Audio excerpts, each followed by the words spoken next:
여러분, 안녕하세요. 이번 시간에는 지난 시간, 그리고 지지난 시간에 배웠던 우리 손익에 대한 마감, 그리고 자산 부채에 대한 마감을 가지고 실제로 결산 관리에 대한 문제를 풀어보도록 할 겁니다. 자, 다음 실무 문제를 보도록 할게요. 다음은 주 우리 학기의 결산 정리 사항이다. 결산을 완료하시오. 1번 생산부서에 월간 기술지를 6개월 정기구독, 자 정기구독 기간은 20년 12월 1일부터 21년 5월 31일까지 하고 있네요. 자 구독료는 90만 원이고요. 20년 12월 1일에 전액 지급을 하고 선급 비용으로 회계 처리를 했대요. 자 이때 월할 계산으로 계산을 하라고 합니다. 자, 이와 같은 경우에는요, 지금 기간을 보셔야 돼요. 기간을 보시면요, 단기에 해당되는 기간은 한 달만 포함이 되어 있는 상태입니다. 그리고 나머지는 전부 다 차기에 해당되는 기간이죠. 그럼 우리는 단기에 해당되는 한 달치의 내용만 비용으로 처리를 해주고, 나머지는 모두 선급 비용으로 처리를 해줘야 하는데, 지금 현재는 단기에 대한 내용까지 모두 다 선급 비용으로 처리를 해버린 상태인 거죠. 자, 그럼 90만 원을 총 6개월로 나눠 보면은 1개월치의 구독비를 구하실 수 있겠죠. 자, 90만 원 6개월로 나누면 얼마 나옵니까? 15만 원 나오죠, 여러분.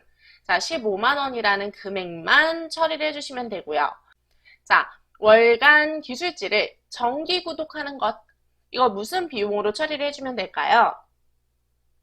네, 바로 도서 인쇄비로 처리를 해주시면 되는 내용입니다. 자, 그래서 본계 처리는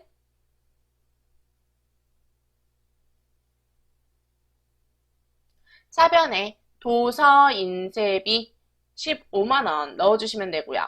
그리고 대변에는 선급 비용 15만 원 넣어서 감소시켜 주시면 됩니다.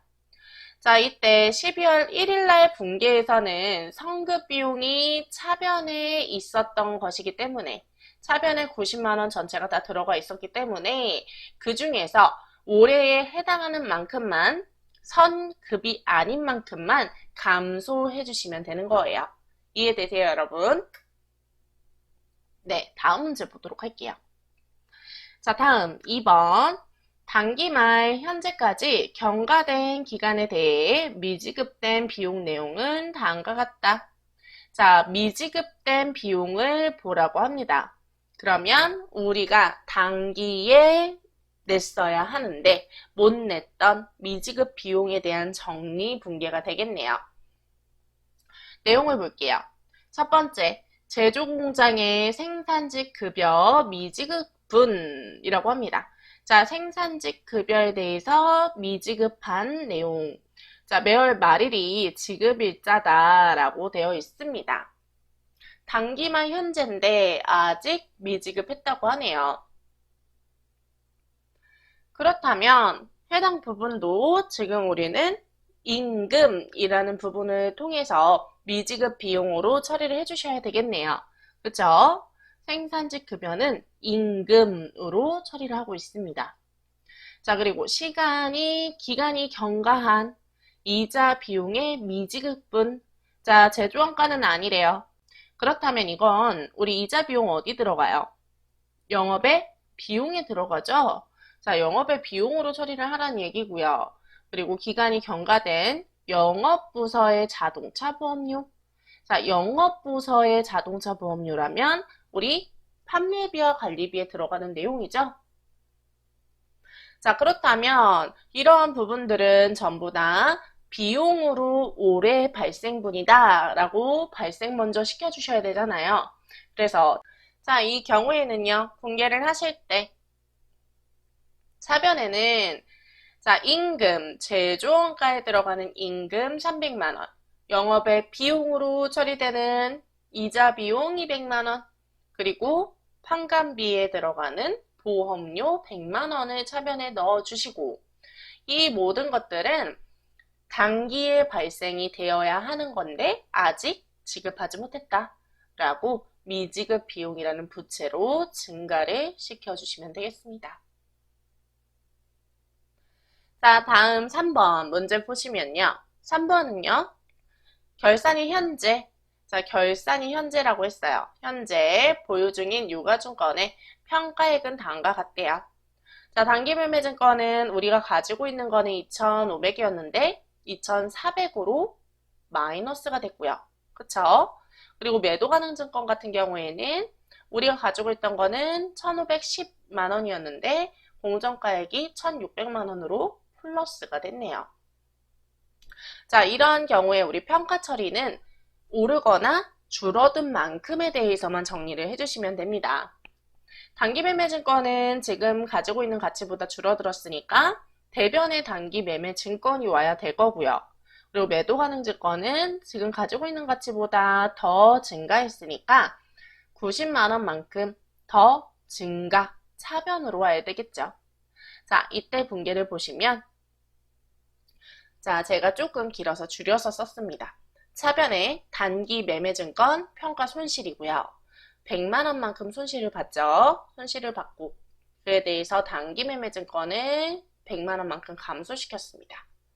그리고 매도가능증권은 반대로 매도가능증권이라는 자산은 증가했고요. 그 이유는 매도가능증권에 대한 평가 이익으로 인해서 증가를 시켰습니다. 자, 다음은 4번.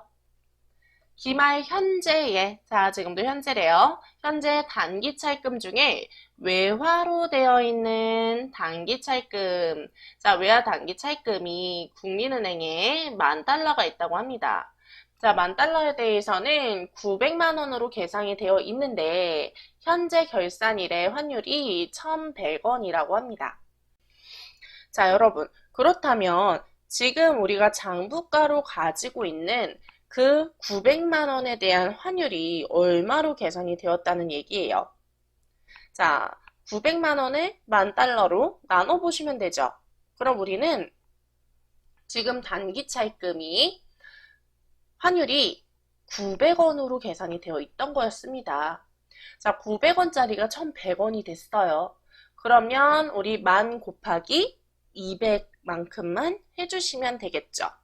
자, 200원만큼 올랐고요. 그에 대해서 10,000달러를 곱해주시면 총 200만 원의 외화 환산 손실을 보게 되는 겁니다. 우리는 단기 차입금, 갚아야 할 돈이기 때문에 환율이 올라가면 갚아야 할 돈도 비례해서 같이 올라가는 거예요. 그러니까 분계 처리를 하실 때 차변의 외화 환산 손실로 200만 원, 그리고 단기 차입금을 200만 원 증가를 시켜주시면 되겠습니다. 여러분 이해되시죠? 자, 그러면 이와 같은 우리 수정 분계, 직접 우리가 하는 수동 수정 분계에 대해서 반영을 한번 해보도록 하겠습니다. 자, 프로그램 실행해 볼게요. 자, 프로그램 실행하시고요. 일반 전표 입력 실행해 볼게요. 자, 일반 전표 입력에서 12월 31일 결산일로 조회를 해주시고요. 1번 문제부터 차례대로 넣어보도록 하겠습니다. 자, 1번 차변에 도서인쇄비였습니다. 도서인쇄비는 우리 제조원가 계정으로 사용을 하셔야 되는 내용이었죠. 금액은 15만 원이고요. 대변에는 선급 비용을 넣어주시면 되겠습니다. 두 번째는 미지급 비용에 대한 정리였어요. 자, 여기에서는 첫 번째로는 임금, 제조원가에 들어가는 임금을 300만 원만큼 넣어주시고, 두 번째는 영업외 비용에 들어가는 이자 비용을 넣어주시고요. 마지막으로는 보험료를 넣어주시면 되겠죠. 자, 이때는 판매비와 관리비. 그리고 이 모든 건 다 미지급 비용으로 처리를 해주시면 됩니다. 자, 세 번째는 분계를 두 개 나눠서 가셔도 되고요. 합쳐서 보셔도 되는데요. 저는 합쳐서 넣도록 할게요. 자, 첫 번째 단기매매증권에 대한 평가에 대해서 손실을 봤어요. 자, 단기매매증권 평가 손실, 처분 손실 아닙니다. 평가 손실로 100만 원 받고요. 그리고 이어서 넣을 거니까 차변부터 먼저 넣자면 매도 가능 증권은 우리 증가했습니다. 여러분, 이때 매도 가능 증권은요, 반드시 178번으로 이용을 해주시면 되겠습니다. 자, 이렇게 차변 전부 써주시고 대변에 단기매매증권 감소분을 100만원 넣어주시고요. 그리고 나머지 90만원에 대해서는 매도 가능 증권에 대한 평가 이익이다 라고 넣어서 하나의 분계로 만들어주시면 되겠습니다. 물론 차변, 대변 이렇게 하신 후에 우리 번호 수정을 이용해서 하나의 분계를 만드셔도 문제는 없습니다. 자, 그 다음 네 번째는 외화에 대한 환산 손실 계정이었죠. 단기 채금의 원래 장부의 환율 900원보다 결산 시의 환율 1100원으로 200원 더 올랐기 때문에 외화 환산 손실이었습니다. 자, 그래서 외화 환산 손실 계정을 넣어 주시고요. 자, 이때 외환 차손 아니에요, 여러분. 외환 차손 아니고 외화 환산 손실로 반드시 넣어 주셔야 합니다. 대변은 단기 차입금 넣어 주시는데요. 자, 단기 차입금 우리 어디에서 빌렸는지 반드시 알고 있어야 되는 계정이잖아요. 그렇기 때문에 반드시 거래처를 넣어 주셔야 합니다. 여기까지 같이 주의를 해서 넣어 주시면 되겠습니다. 자, 그러면 다시 문제로 들어가서 우리 다음 문제 한번 보도록 할까요?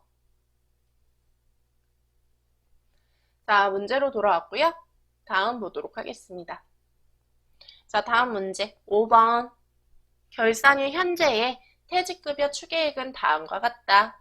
자, 생산직 사원에 대해서는요, 지금 퇴직급여 추계액이 6천만 원만큼 반영이 되고요. 사무직 사원에 대해서는 5천만 원만큼 반영할 예정이네요. 자, 해당 부분에 대해서 지금 현재 설정되어 있는 부채 잔액은 생산직은 5천만 원, 그리고 사무직은 3,800만 원만큼이네요.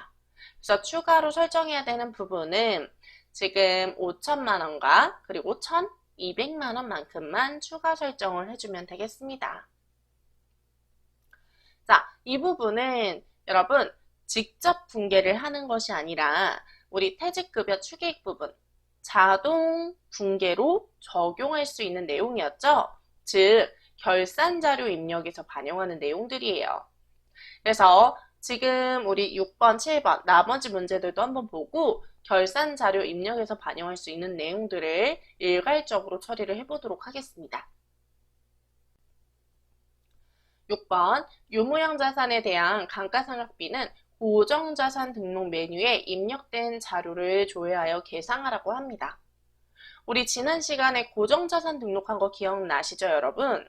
그 내용을 반영해서 우리 감가상각비 적용할 겁니다. 그럼 이것도 우리 결산자료 입력에서 자동 반영하는 내용이죠. 자, 7번 보세요. 7번도 기말 현재 재고자산, 즉 기말 재고액이죠.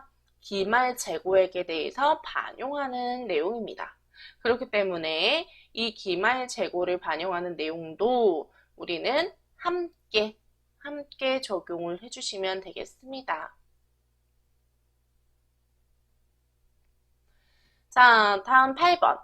매출채권, 자, 외상매출금과 바드러움에 대해서 기말 잔액에 2%만큼의 대손 충당금을 보충적으로 설정하라고 합니다. 대손 충당금의 설정, 이 부분도 자동 분계해서 적용하는 내용이었죠. 그래서 8번도 마찬가지.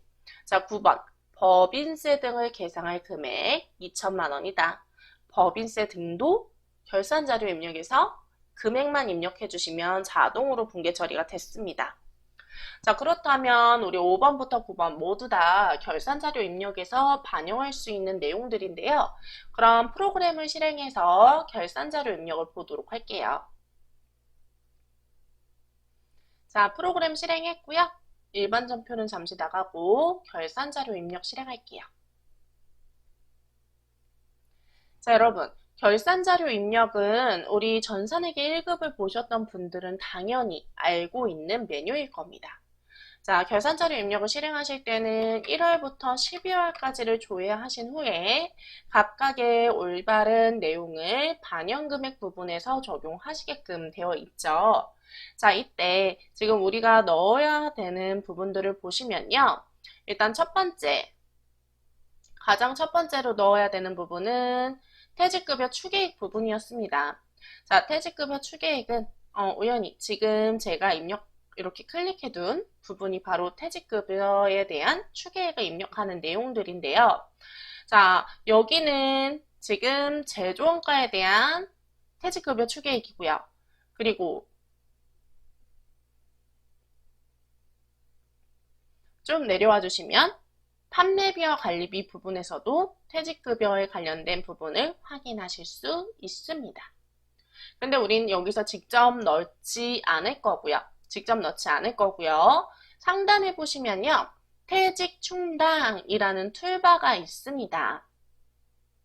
자, 이 퇴직충당이라는 툴바를 이용해서 우리는 퇴직급여 추계액을 설정할 거예요. 자, 여기 보시면 기초금액과 단기 감소 그리고 단기 잔액이 남아있는 것을 확인하실 수 있어요.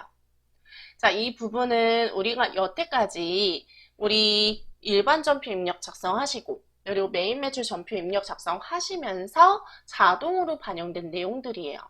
이건 여러분 직접 수정하실 수 있는 내용은 아닙니다.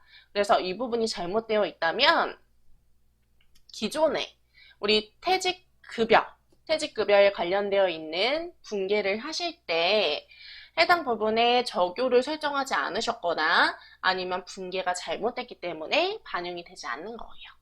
그러니까 이거 꼭 주의해서 봐주시고요. 자, 첫 번째 우리 500번대 퇴직급여 부분 생산직 직원의 퇴직급여 추계액 얼마로 설정한다고 했어요? 6천만 원으로 설정한다고 했죠, 여러분? 6천만 원 설정한다고 했습니다. 자, 그러면 6천만 원 설정하니까 우리 잔액이 5천만 원이 있어서 1천만 원만큼만 더 추가 설정하면 돼 라고 나오고요. 자, 그 다음에 우리 생산직 직원들 5천만 원만큼 설정할 거죠? 그러면 지금 1200만 원만큼만 설정하면 돼 라고 자동으로 반영이 됩니다. 그럼 이 반영된 내용 결산 반영하시면 퇴직급여 부분에서 자동으로 나타나는 걸 확인하실 수 있어요. 자, 판매비와 관리비에는 1200만 원, 그리고 위에 올라가 보시면 노무비 부분에는 1000만 원이 반영이 된 걸 보실 수 있죠. 자, 그 다음 6번은 감가상각비였어요. 감가상각비는 조금 더 수월하게 적용하실 수 있는데요. 자, 감가상각은 우리 전산회계 하셨던 분들은 이미 아실 거예요. 위에 있는 감가상각이라는 툴바를 반영하셔서 자, 여기에 우리가 지난 시간에 입력했던 모든 유무형 자산들이 전부 다 나타나야 합니다. 자, 이때 주의하셔야 되는 부분은 바로 경비 구분이에요.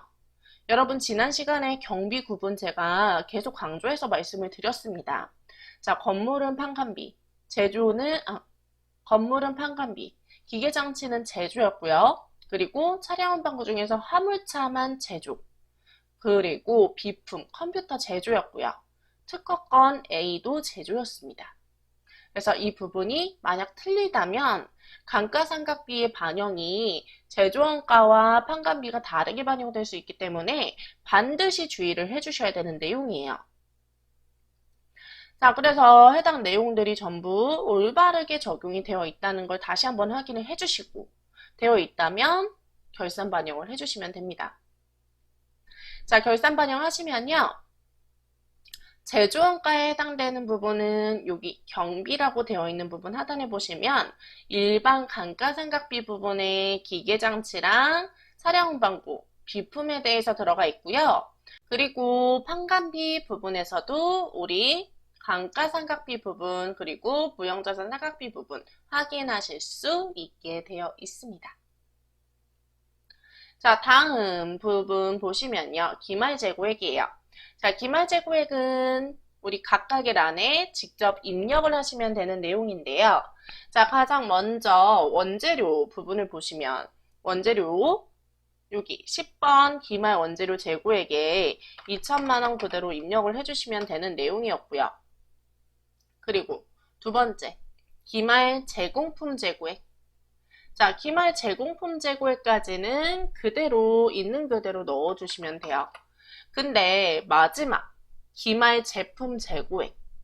여러분, 기말 제품 재고액 부분에서는요, 의사, 구매 의사를 표시한 시성품이 포함되어 있었죠. 사가기로 한 것들이 있었습니다. 그러면 이거는 빠져나갈 부분이기 때문에 기말 재고 부분에서는 차감시켜 주셔야 되는 게 맞습니다. 자, 그래서 420만 원을 차감한 4천만 원만 넣어주셔야 돼요. 요거 주의해서 넣어주세요. 기말 제품 부분 주의해 주세요.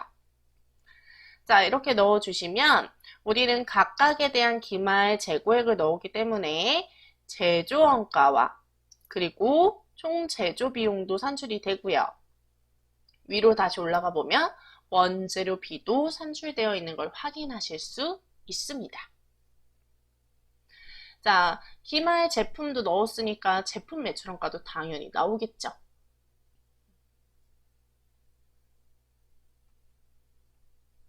자, 다음은 8번 대손 충당금에 대한 설정이었죠. 자, 대손 충당금도 역시 위에 있는 툴바를 이용하실 수 있는데요. 자, 툴바에 있는 대손 상각을 눌러주시면요. 여기에 우리 외상매출금과 바드렁 그리고 그 외의 채권들이 나타나는데요. 우리는 지금 두 개의 채권에 대해서만 적용을 할 것이기 때문에 나머지는 전부 다 반영을 하지 않으실 거예요. 반영하지 마시고요. 이때 대손율이 1%로 설정이 되어 있는데 우리는 2%로 적용할 거니까 2%로 변경을 해주시길 바랄게요. 자, 그리고 나머지 금액들은 전부 다 지워주시길 바랍니다. 자, 이렇게 비워두신 상태에서 두 개만 적용을 하실 거예요. 지금 설정 전에 충당금 잔액이 이만큼 남아 있었기 때문에 우리가 추가로 반영해야 되는 만큼에 대해서만 보충으로 적용을 하실 겁니다. 둘 다 판관비에 속해 있는 대손 상각비 계정 밑으로 들어갈 거예요. 자, 반영 한번 해볼게요. 자, 반영되었고요. 쭉 내려와서 판매비와 관리비 부분에 대손 상각 부분을 보시면 좀 아까 설정했던 두 가지 금액이 나와 있죠? 자, 이렇게 계산을 해주시면 되겠습니다. 물론 여러분 합계잔액 시산표를 보시고 남아있는 잔액의 1%를 구해서 보증법으로 적용을 하시더라도 똑같은 답이 나오기는 해요. 하지만 우리는 결산자료 입력에서는 자동 분계를 얼마나 활용할 수 있느냐 이 부분을 보는 거기 때문에 여러분 위에 있는 툴바들 잘 활용을 하셔야 합니다. 아시겠죠? 자, 그리고 마지막은요, 우리 법인세였어요. 법인세는 총 얼마라고 했습니까? 법인세에 대한 금액은 최종적으로 계상할 금액이 전체 금액이 2천만 원이라고 합니다. 그럼 지금 보세요. 지금 법인세가 얼마로 되어 있어요? 법인세 선납세금이 들어가 있는 상태죠, 여러분? 자, 이 선납세금과 지금 추가로 납부해야 되는 세금을 전부 다 포함해서 2천만 원이 되어야 된다는 말입니다. 그럼 우린 2천만 원에서 지금 선납세금으로 납부한 것들을 제외하고 나머지를 적용을 해주셔야겠죠. 추가 계상액에 적용을 해주셔야 하는 겁니다. 자, 그렇다면 우리 금액 계산을 한번 해보시면요. 최종적으로 추가 계상액에 넣어줘야 하는 금액은 자, 이렇게 674만 원이 나옵니다. 근데 이것만 넣어주시면은 여러분 지금 법인세 등이 2천만 원이 안 되죠. 그래서 선납세금 부분도 결산 반영 금액에 다시 한번 정리를 해주셔야지만 2천만 원으로 반영이 되게 되어 있습니다. 아시겠죠? 2천만 원으로 이렇게 맞춰주시는 거예요. 자, 전부 다 반영하셨다면 반드시 상단에 있는 전표 추가를 누르셔서 일반 전표에 반영을 해주셔야 돼요. 자, 완료되었다고 나왔습니다. 그렇다면 다시 일반 전표 입력을 실행하셔서 여기서 12월 31일자로 조회를 하시면 지금과 같이 이렇게 결차, 결대라고 되어 있는 전체 결산 분계들을 확인하실 수 있게 됩니다. 여러분, 결산 분계하는 방법 잘 아시겠나요? 이 부분 꼭 기억을 하셔야 되는 내용이고요. 반드시 출제되는 내용이기도 합니다. 그러니까 꼭 순서, 수동분계 먼저 하시고 그 다음에 결산 자료 입력해서 반영하신 후에 전표 추가 반드시 꼭 하시고 아시겠죠? 자, 이 과정까지만 하면은 모든 결산이 끝나냐? 아니죠. 자, 이 과정이 전부 다 끝났다면 이제는 재무제표를 확인하셔야 합니다. 자, 재무제표의 확인 순서 제가 말씀드렸었죠. 가장 첫 번째가 뭐였죠? 제조원가 명세서였습니다. 첫 번째는 제조원가 명세서를 조회하셔야 되고요. 두 번째는 손익계산서, 세 번째 이익잉여금 처분계산서, 마지막이 재무상태표예요. 근데 우리는 이 네 가지를 전부 다 보신 후에 합계잔액 시산표도 한 번 더 볼 겁니다. 자, 한번 순서대로 보도록 할게요. 자, 가장 첫 번째, 제조원가 명세서를 12월 달로 조회를 하시면요. 우리가 결산을 모두 다 진행을 했기 때문에 기말 재고액, 그리고 제공품에 대한 재고액이 전부 다 찍혀 있는 상태로 완벽한 제조원가 명세서를 보실 수 있습니다. 자, 여기에서는 우리 가장 마지막 단기제품 제조원가의 금액을 확인하시는 거고요. 자, 여기서 확인한 단기제품 제조원가 금액은 두 번째, 손익계산서 계정에서 보실 수 있는데요. 자, 손익계산서도 12월로 조회를 하시게 되면요. 여기에 제품 매출원가에 보시면 단기제품 제조원가가 나옵니다. 이때 나오는 이 단기제품 제조원가의 금액이 바로 좀 아까 보셨던 단기제품 제조원가, 우리 제조원가 명세서의 단기제품 제조원가 금액과 일치한다면 정상적으로 반영이 된 겁니다. 자, 여기까지 확인하셨다면 이제 손익계산서 부분에서 쭉 내려와서 당기순이익을 보시는 거예요. 자, 당기순이익 금액 확인하셨다면 이제 세 번째로 이익잉여금 처분계산서를 실행합니다. 자, 이때는 아니요 눌러서 새롭게 반영을 해주시고요. 반영을 해주시면은 여기 당기에 대한 6번 당기순이익 부분에 대해 이 금액이 손익계산서에서 보셨던 금액과 일치한다면 이번에도 정상적으로 반영을 하신 거죠. 자, 이때 추가적인 잉여금 처분액에 대해서 아직 결정되지 않았기 때문에 미처분 이익잉여금을 확인을 해주시고요. 자, 미처분 이익잉여금의 전체 합계액 부분을 이제는 마지막 재무상태표에서 확인하겠습니다. 자, 재무상태표도 12월로 조회. 자, 이 과정에서 제가 잠깐 누락한 부분이 있어요, 여러분. 자, 누락한 부분 뭘까요? 바로 이익잉여금 처분 계산서 부분에서 전표 추가를 하는 내용이에요. 여러분, 여기에서 전표 추가라는 것은 손익 대체를 위한 전표라고 했어요. 그래서 전표 추가를 반드시 해주시고 그 다음에 재무상태표를 다시 조회해 주시기 바랄게요. 자, 그래서 가장 마지막으로 재무상태표를 조회를 해주시면 쭉 하단으로 내려와 보시면요. 하단에 당기순이익의 금액이 맞는지를 확인해 주실 수 있고요. 그리고 미처분 이익잉여금 부분이 지금 이익잉여금 처분계산서에 있는 금액과 일치하는지를 다시 한번 보실 수 있습니다. 자, 여러분 보이시죠? 네, 두 가지 일치하는 거 확인했습니다. 당기순이익도 일치하죠. 그쵸?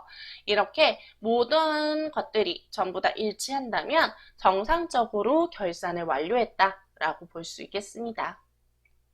자, 이러한 결산을 모두 다 종료하셨다면 마지막으로 합계잔액 시산표를 한번 보실게요. 자, 합계잔액 시산표에서는요.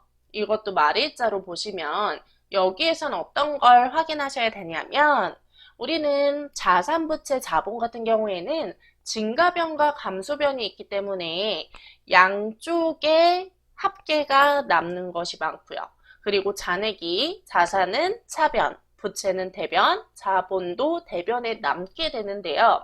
근데 수익과 비용은 이제 2월을 하지 않을 거고 결산을 정리했기 때문에 더 이상 잔액이 남으면 안 돼요. 잔액이 없어야 합니다.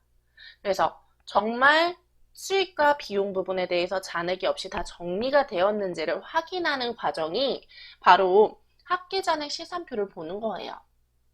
자, 합계잔액 시산표 보시면요. 쭉 내려와 보세요.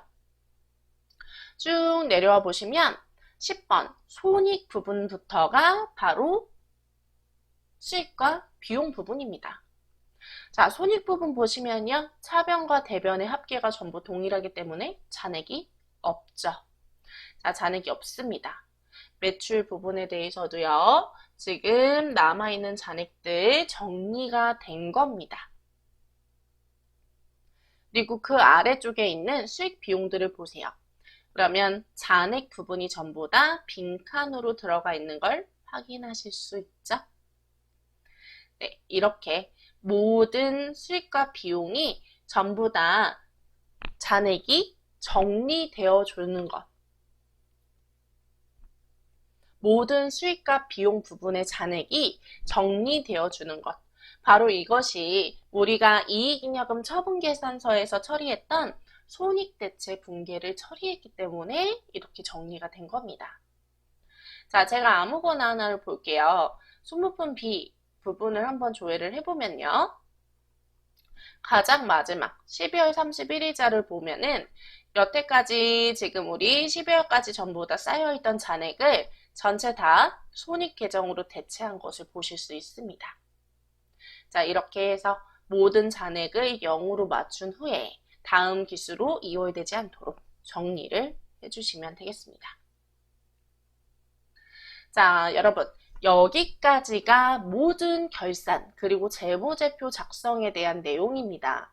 그래서 우리는 기본적인 결산 정리 붕괴, 우리가 전산세무 2급을 대비하기 위한 결산 자료 입력에 대한 모든 진도를 다 보신 거고요. 물론 이것만 보셔서는 여러분 이것만 가지고는 시험을 보실 수는 없겠죠. 그러니까 여러분은 따로 다시 한 번 더 실전 연습 문제를 우리 데이터베이스를 내려 받으셔서 꼭 혼자 풀이를 해보시길 바랍니다. 자, 그러면 이번 시간에는요, 우리 재무제표 확인하는 부분까지 전부 다 보셨고요. 다음 시간에는 부가가치세 신고에 관련된 우리 신고 첨부 서식들을 같이 보도록 할 겁니다. 자, 여러분 고생 많으셨고요.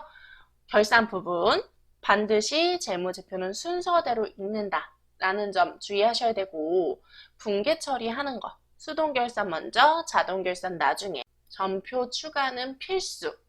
그 이후에 이익잉여금 처분계산서에서도 전표 추가한다 라는 점 다시 한번 체크해 주세요. 자, 그럼 여기서 마무리하도록 하고요. 다음 시간에 뵙도록 하겠습니다. 감사합니다.